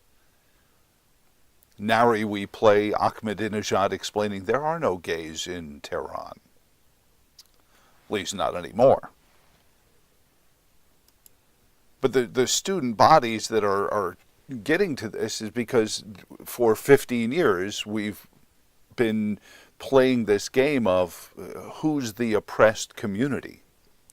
And as that has devolved and the data has shown that Americans react to the word oppression, well, Americans are against oppression. So all it then requires is somebody to manage to get a PR firm to create the narrative that they are now the oppressed people.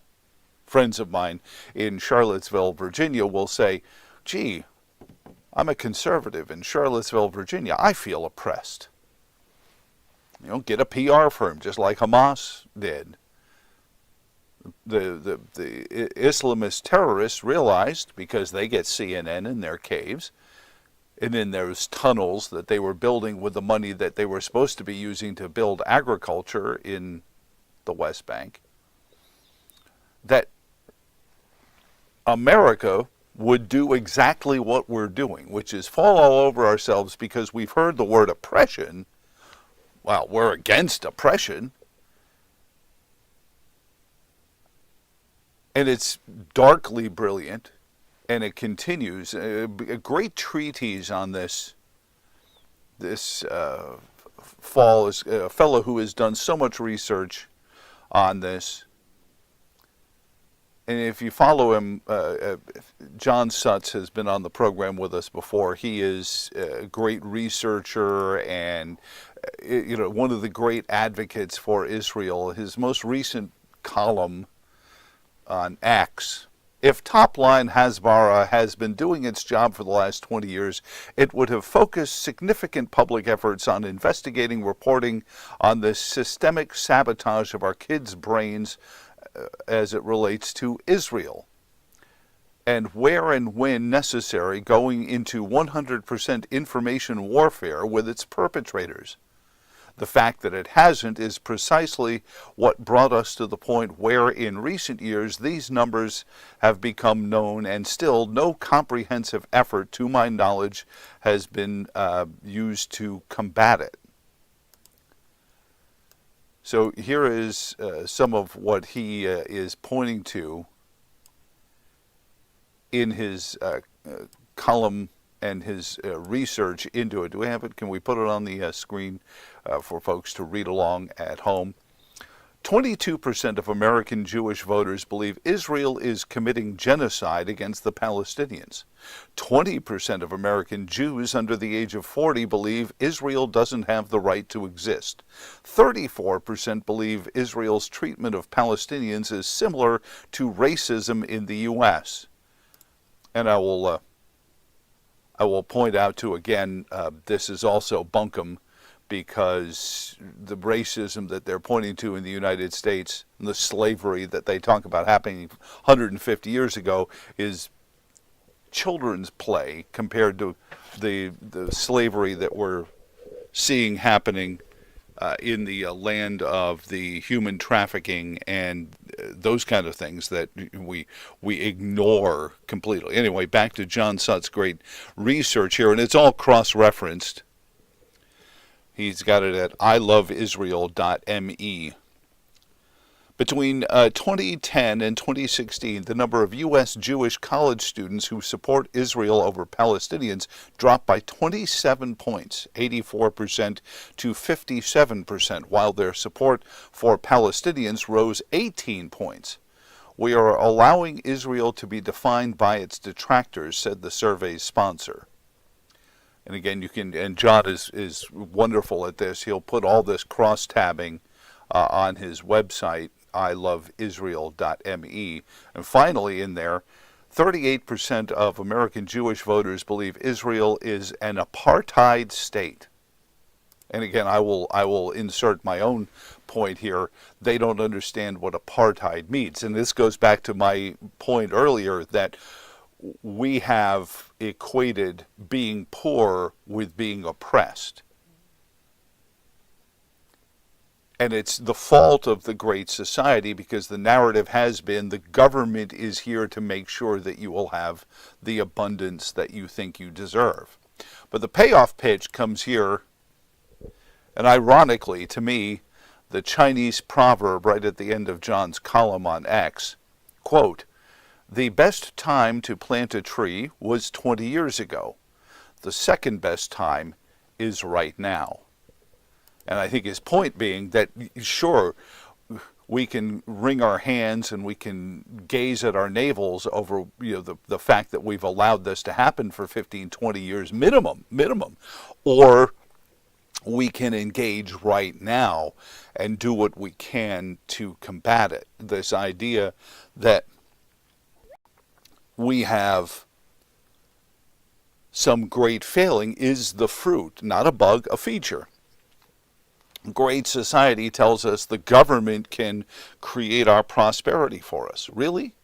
Has that ever been the case? No, it hasn't. But in an effort to stop the protests and the riots that were gripping the country in the early 60s, Lyndon Johnson created this sales campaign. Is this a joke? It's a sales campaign. The sales campaign that somehow the government, this mystical, magical government, would create prosperity for all, abundance. Lyndon Johnson said. Then by the time the 70s rolled around, nary 8-9 years into the Great Society, the bankruptcy that was looming over the U.S. government was so stunning that the Nixon administration capitulated with the Fed to lift us off the gold standard. And now, that coupled with the 16th Amendment and a bunch of politicians who can't intellectually stand up and say, yeah, we did that before and it was an abject failure. They just say, well, we did that before, so we better do some more of it today. Nothing succeeds like excess. And at some point, we're, looking at a world where we're, trillions of dollars in debt? What's another couple of trillion? We'll get into that. Congressman Bob Good going to finish up the program with us today, talk about what's going on as they get back to our representation in Washington and the perils that Pauline faces as we engage in Congress. But this piece, I mean, John is so, again, it's iloveisrael.me. His research is so buttoned up and so sadly obvious when he lays these out. I mean, the brother should have been a defense or a prosecuting attorney. I mean, he can lay out a case, boom, boom, boom, Your Honor, the defense rests. But we have to start now being honest, first and foremost, over what things like apartheid actually means. What racism actually means, what oppression actually means. That's what the tree that John talks about. That's the tree that needs to be planted right now. Because that is where we've lost the narrative. That's where we've lost the ability to have these conversations with our kids, because they think apartheid means you don't have as much money as somebody down the street. And yet we still have these politicians who line up and stand behind podiums and tell you somehow that there is some property owner that they can tax more, whether it be Albemarle County or the Virginia General Assembly or the U.S. government, that there is some greedy oligarch that is keeping your money from you, and that's apartheid. And that's how you get to those numbers like John laid out there, is this idea that not having as much as I think I should is tantamount to apartheid, and certainly oppression.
Monday forecast feels like summer. Sunny skies, afternoon highs right around 90. We're mostly clear and 62 on Monday night. A chance of a shower or storm in the afternoon on Tuesday, mostly sunny and 87. Chance of a hit or miss shower or storm Tuesday night, mostly cloudy and 63. Wednesday, slight chance of a shower, maybe a thunderstorm in the afternoon, mostly sunny and 84.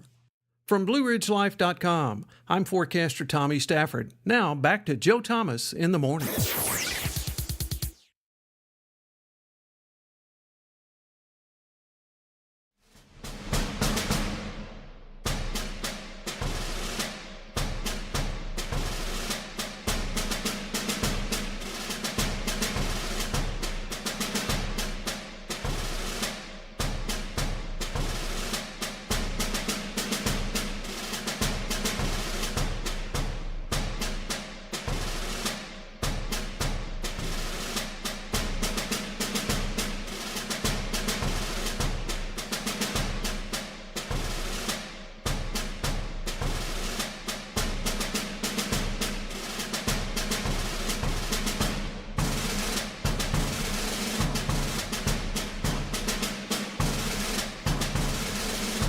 Joe Thomas in the morning. Thank you for joining in with us and being part of the fray this morning.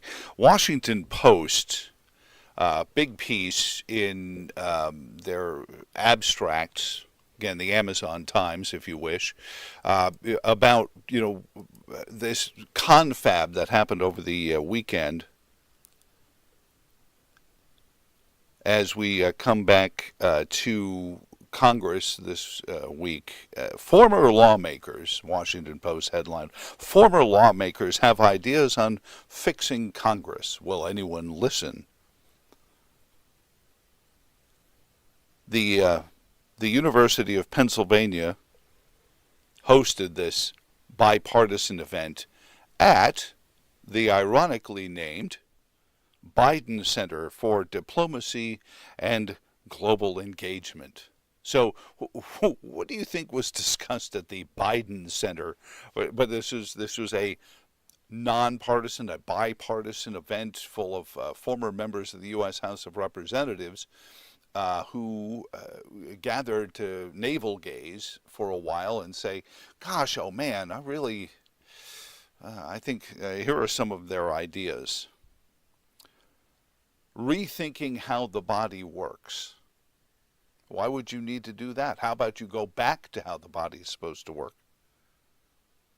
Eliminate partisan gerrymandering. How has that worked in the places where it's happened so far? Reshape campaign laws to give candidates almost full power over their own races, which for the most part they do. It's not the races where the candidates don't have the power. It's once they get into Washington. And I was reading some of these things that came out of the Biden Center for Diplomacy and Global Engagement, and I had to chuckle at some of them because it struck me that none of these things are actually substantive issues that are going to change the way the U.S. House of Representatives operates. But that's par for the course at the Biden Center for Diplomacy and Global Engagement. Joining us now, somebody who knows a little bit of how that body works, is Representative of Virginia's 5th Congressional District. He is Congressman Bob Good. Good morning, Bob. How are you doing, sir? Good morning, Joe. Doing well. Hope you are also. Absolutely. So I imagine you were not invited to this Biden Center for Diplomacy and Global Engagement confab this past weekend at the University of Pennsylvania? I was not invited. I've not had the privilege of meeting with the president to this point. Well, talk about since the Washington Post story really is about, where the Congress has gone wrong for us. What are the things now, as you're in your second term, what are things that Congress really maybe surprised you when you got there that creates what we on the street level think are dysfunction in Congress? Well, some of it's probably like folks would expect. I joke and say I came in with the lowest of expectations and was still disappointed. However, that's not truly accurate because when you run for Congress, as you might imagine, you get a lot of free counsel, a lot of free advice. You get the same thing, obviously, with what you do. And I had folks tell me that you won't be able to trust anybody. They're all crooked. They're all corrupt. They're all compromised.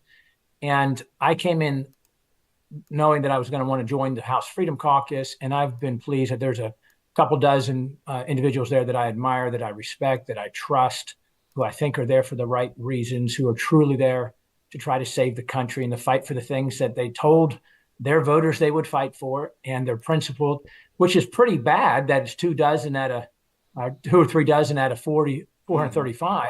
However, there are some good folks there doing the right thing and doing it for the right reasons and taking great political risk to do it. Now, that said, there's also Washington Congress is designed to prevent you from making change. I had an older member of Congress who was a conservative tell me not long after I'd been there, he said, Washington is like sticking your hand into a bucket of water and then pulling it out, and it looks the same as it did before you stuck your hand in there. And Washington is somewhat designed to do the same thing. It's difficult to make change. It's difficult to get 435 people to do something. It's difficult to get 218 to agree, obviously, and then to get it through the other chamber, to get the president to sign it. And the deck is certainly stacked. I was telling, during our Freedom Fighters tour this past week, I was telling some folks that it was a privilege to be elected chairman of the House Freedom Caucus, especially since when you compare that to becoming chairman of a committee, we talk a lot about, foreign affairs or armed services or financial services or ways and means or appropriation, what have you. The way to become a chairman of a committee in the House is to raise money for the party, to do what leadership tells you to do, to be a team player, and frankly, to respect the institution, the establishment, the moderate way that they do things, the uniparty, if you will, and not to try to bring change to Washington. On the other hand, to become chairman of the House Freedom Caucus, you got to get 35 people who are members to actually select you, vet you. They've observed you, they fought alongside you, they've worked with you, and they actually choose you as their chairman. So it really is a great honor to have the people I respect most in Washington vote me into that position that I count a true privilege. We were, the segment before you came on, we were going through this great treatise. A local analyst, John Sutz at iloveisrael.me, had been laying out all the things that had been done to create this idea amongst the youth of America that Israel is an apartheid state and that all these things are going on. And I said, first and foremost, it begins by misunderstanding what words like apartheid and oppression and those things. I mean, we debase those things. And you mentioned Congress, Bob. Congress seems like in its founding, the less Congress did, the better. And right now, it seems like the one thing Congress can agree on is spending more of our grandchildren's money, creating more poverty as we go along. Talk about how Congress has just become sort of like an ATM for the president. Yeah, again, back to our Freedom Fighters tour we did last week. We did a dozen or so events, great crowd, standing room only in a lot of those places. Something very different than my opponent. He's kind of running a basement strategy, by the way, kind of a Biden strategy, an error war, thinking he can fool folks through TV ads paid for by California and Washington, D.C. But as we were doing that tour, I asked a question I often ask. I asked it in Charlottesville at the luncheon we did at the Country Club. I asked it in Amherst County, where probably was our biggest crowd, about 300 people. Ben Klein was with me there, by the way. But I asked them, how many have heard the criticism that this is the least productive Congress in modern times? It's been decades since we've had so few pieces of legislation passed, so few bills passed into law. And gosh, these guys can't get anything done. They can't govern. And you ask that question, almost everybody raises their hand. They've heard that. Now, you get a cynical response because most of the folks that have come to our events, they're pretty smart and they understand that's not really a bad thing. But then I'll ask them the follow-up, and I've never gotten an answer to this question, no matter if I'm speaking to a Chamber of Commerce group or a nonpartisan group, and I've said, what is it that you wish that we in the Republican House did more of that Chuck Schumer and Joe Biden would agree to?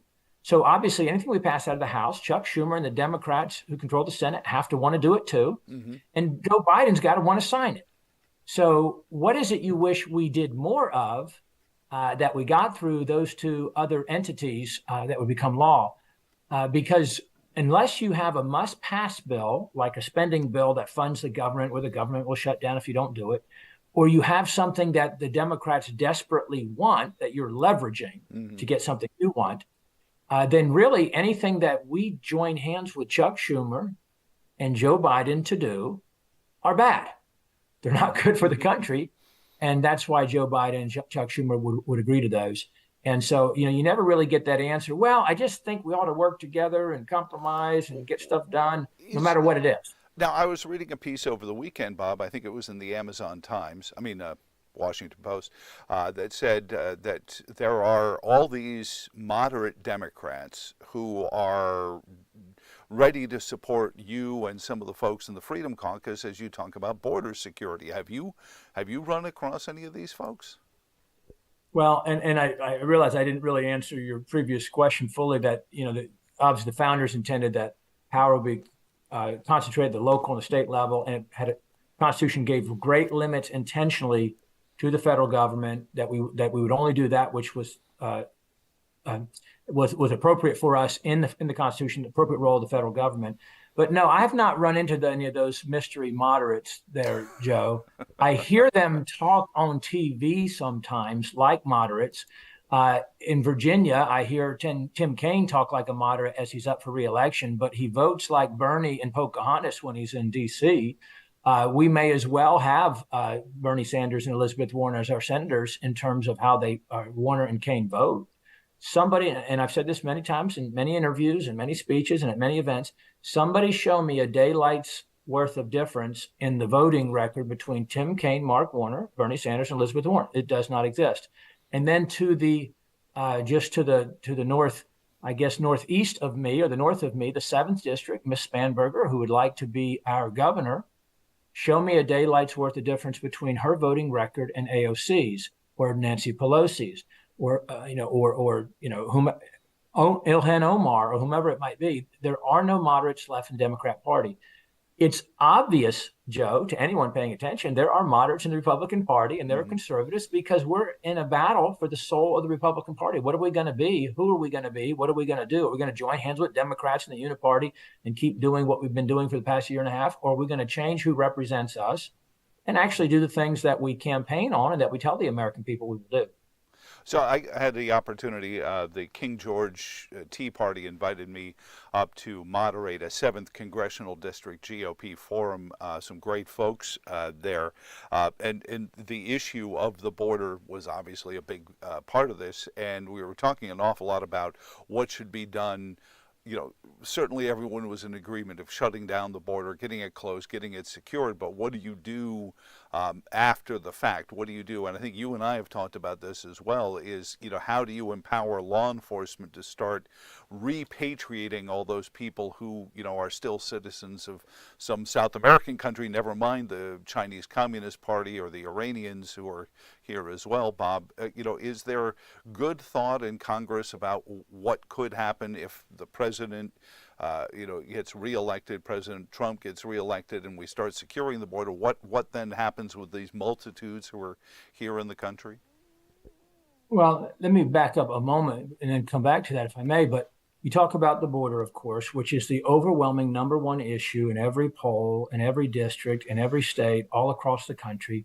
The American people are appropriately, and maybe not sufficiently, but appropriately, terribly concerned about the border. And I say not sufficiently because there ought to be an uprising against elected officials who continue to vote to fund the very border invasion that we talk about on the Republican side, that are willing to join Democrats in funding. Now, the Democrats want the open border. We can speculate on motive or intention or why, whether it's malicious to destroy and harm the country, whether it's a desire to make the United States worse so that people from other countries won't want to come here because it's no better in the United States because we've dumbed it down and we've worsened it. We've made it a socialist communist state, and we've brought it down to the lowest common denominator, if you will.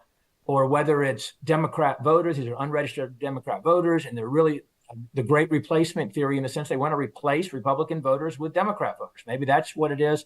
Whatever their reason is, the Democrats want it. They vote for it. They resist us at every turn.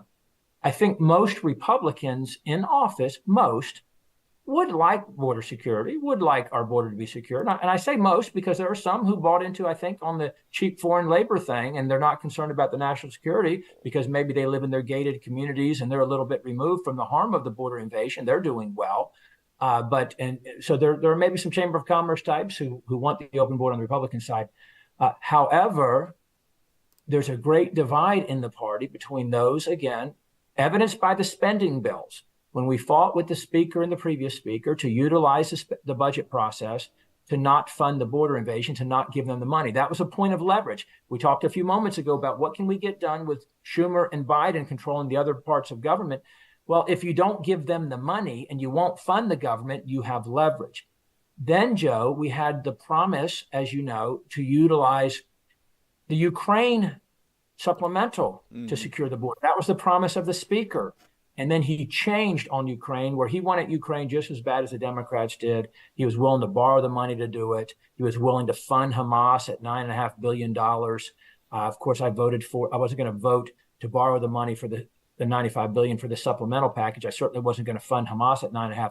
But I say that, Joe, to go back to this point. You were talking about the 7th District. There's two front runners in that race.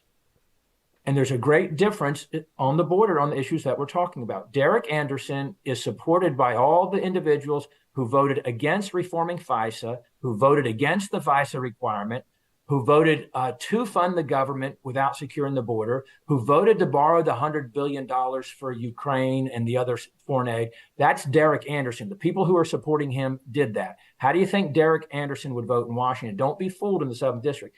On the other hand, Cameron Hamilton is a courageous conservative warrior. He's pledged to the Freedom Caucus. He's supported by people like Chip Roy and Andy Biggs and Matt Gaetz and Bob Good, because Cameron Hamilton would reflect the conservatives who make up the majority of Republicans in the 7th District, and that's why he ought to be the nominee. Now you asked the tougher question about, I think we've got to show the resolve in the stomach, Joe. If people have come here illegally, yes, we need to return them to their home country of origin. We do. You've allowed, that we know of, 11 million to come into this country. That's costing us about $500 billion a year. Wow. It's estimated about $450 billion is the best estimate that we have that it's costing. That's coming out of the Biden administration's numbers and these NGOs where your tax dollars are going through the NGOs and then to the illegals. We've got to take away the incentives where we don't allow them to work here illegally. We've got to take away the welfare assistance to them, the education assistance to them, the health care assistance to them, the incentives that are here.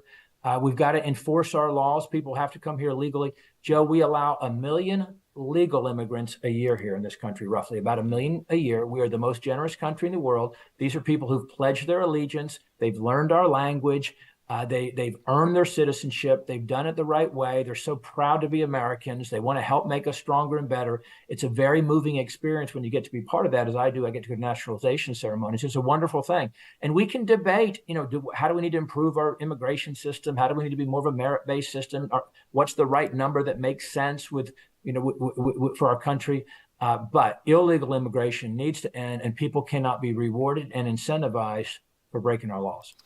And I will encourage folks, it's on YouTube at the King George Tea Party. We actually wrapped up with a whole discussion of the House Freedom Caucus. I thought it was illuminative, but it was a great forum there. Bob, thank you, sir, for your time as well. good.house.gov is the website, and you have a wonderful morning. Great, Joe. Thank you for being with you. Appreciate it. And for you all, thank you as well for joining in and being part of the program. And as always, we'll be back here tomorrow morning at 6. We're going to talk about Title IX a little bit and, just kind of foresold a little of that with Melanie Collette from the National Center for Public Policy is going to be part of the program tomorrow. Maybe talk a little bit about George Soros coming after the Convention of States as well. But until tomorrow morning, as we say, so long, and thanks for all the fish.